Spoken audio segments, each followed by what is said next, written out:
Hi, this is Cherie with Rehashfiber. Join me as we continue the exploration through Alaska.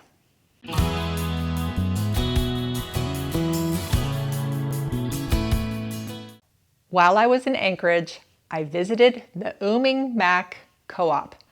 I want you to join me and learn all about it. It is a wonderful organization providing work for people in Alaska and using the beautiful qiviut from the muskox.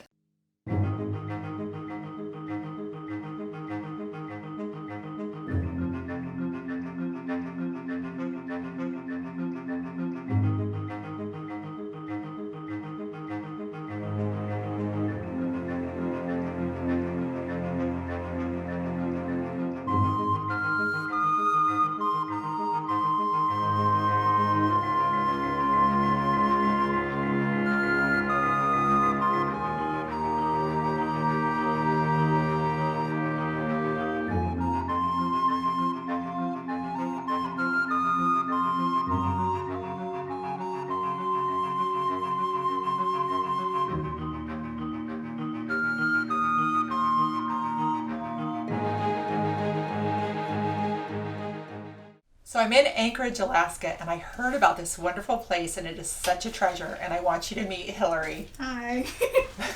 So tell me all about this place. So we are the headquarters of an Alaskan native-owned co-op. Our company is called Oomingmak Musk Producers Co-op. And we're just the headquarters, so all the actual knitting is done out in western Alaska. And the whole purpose of the co-op is to provide a supplemental income for a mostly subsistence lifestyle. So we supply our members with the yarn, they knit the garments up. Once they come back to the shop, a check goes out in the mail the next day. And then when they want more yarn goes out to them. So it's a really nice, easy way for them to get the cash that you need for things that you can't find on the tundra or in the ocean. Okay, wow, that's great. So how long has this been going on? We were started in 1969 with 25 members out of Makoriak on Nunivak Island. Now we're around 200 members, give or take, depending on the year. Okay. So how much product comes and goes like in a week? In a week? Or is there a bigger time frame? Yeah, so it depends on the time of year, because like in the summer we don't get a whole lot of knitting in because it's subsistence season. You're out fishing, hunting, and berry picking. Mm-hmm. So things will kind of ramp up in March because everybody's getting their money for before they head out to fish camp. Mm-hmm. And then we don't really get a whole lot until August, September, when berry season's kind of slowing down, and then pretty steady throughout the winter time. Okay. But then it's the opposite when it comes to products being sold. The summertime is our big time of year, and so we always have a good stock and supply of just about everything for the summer season. Okay. Mm-hmm. And so who gets the qiviut for you, and how does it? So we buy the fiber from the villages, so that's either from subsistence hunters or gatherers who will gather the fiber off the tundra as the muskox kind of roam through the area, or comb the qiviut off of the hides after they've harvested the animal for food. Okay. We need 600 to 1,000 pounds of raw fiber in order to spin with the mills that we work with. Okay. That can take us anywhere between 3 and 5 years to gather.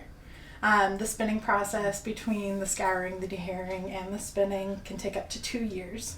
So essentially start to finish 5-year process. Wow. Mm-hmm. But we're also supplying yarn to our members and need to have a large amount of yarn to kind of tide us over for that. Okay. Yeah. Okay. And something I learned from you a little bit ago, because of course when I was thinking about coming here, mm-hmm. I wanted to go collect my own qiviut, and I was told from different sources that no, I couldn't because it's protected, but then I learned from you. No, if you were out, say you were taking the haul road up north and you come across a herd of muskox, for safety reasons, please don't go up and chase them or try to get it off of them. But if you see it on the side of the road, go for it. If you have a subsistence tag that you have bought and purchased so that you are getting food, go ahead and comb that hide and use the fiber. But make sure you're doing it all legally. Okay. Mm-hmm. Okay. Very interesting. That's cool. Yeah.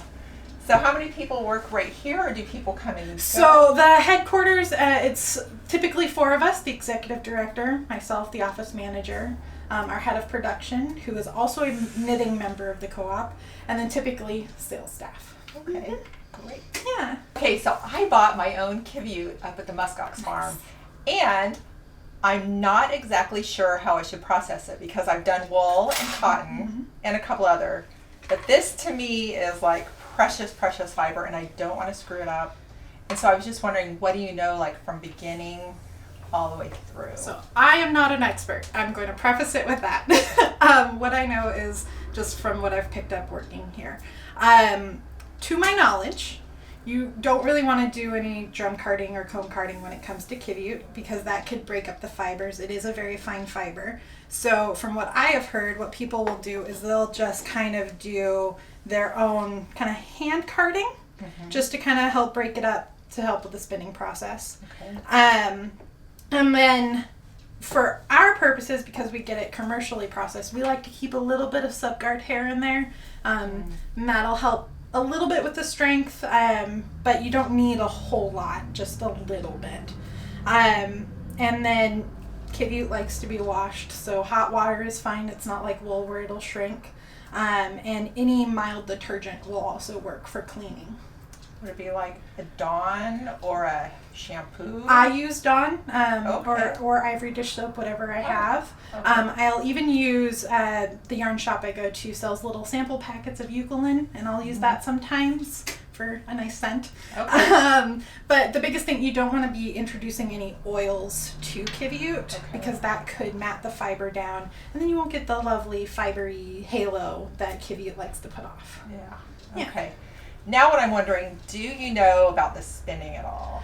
Very little. I've heard it's very hard. Okay. Because qiviut lacks the hooks and barbs that wool and other fibers have, it can come apart on you if you're not keeping a nice even tension. Okay. Some hand spinning I've seen done, you get a little bit of the thick and thin look to it just because it kind of got loose in a section. That said, there are plenty of people who hand spin it and do beautiful work. They're a lot more talented than I. So when we get our product spun,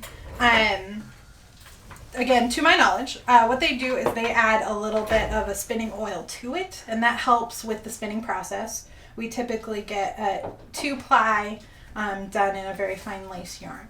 And then when a garment comes in, it doesn't really have a lot of the fuzz to it. And then we wash it and block it. And that is when you get the nice fuzzies. Good to know. Yeah. Because you know what? If I finish it just like this, I Yeah. would think I've done something wrong. No. Because I have felt this before. Yeah, and so when we get our stuff done, that's how we do it. It's a lot easier to work with without all the little tiny hairs poking out and getting in your way, especially if you're like me and have to back knit often. So it makes it a lot easier to fix little mistakes.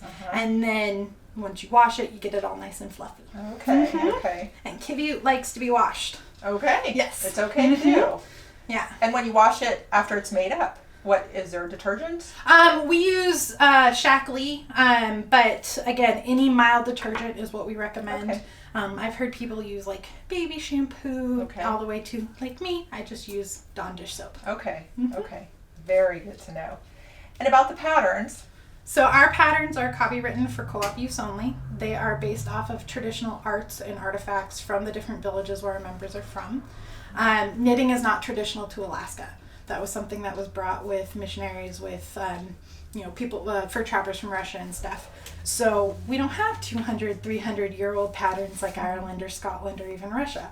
So the founding members based the patterns off of something that was traditional and special to their areas. Okay. All right. So, for example, this scarf you're looking at, that one's that's from beautiful. Uniloclete, and it's based off of a Wolverine dance mask. Wow. That's pretty neat. And that one came, I think, from Shan or Regina. I'm not sure. They both turned in recently. So a regular person like me from the outside of Alaska, how could I get a pattern? You wouldn't be able to get one of ours. But with qiviut, any lace pattern will work lovely. Okay. Work well. And but if you're wanting something inspired by Alaska, Arctic Lace by, I believe, Donna Drusinis is a great resource. The first half of the book's about the co-op and our patterns and stuff, but then the second half has patterns inspired by Alaska. Okay, fantastic. Good to know. Hillary, thank you so much for talking to me and telling me all about this. This is just a fabulous place. Yeah, no problem. Thanks for stopping by. Yeah, thank you.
Thank you for joining me on the Alaska Fiber Adventure.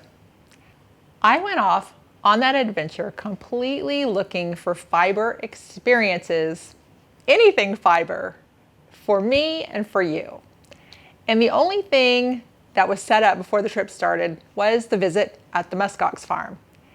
And I just had faith that by talking to people and exploring that things would come, but I didn't know what it would be. And you see how episode 2 and episode 3, how they came about, and it's just wonderful. But I saw right there how different people along the way talked to me about different things that led from one thing to the next. And it's just wonderful.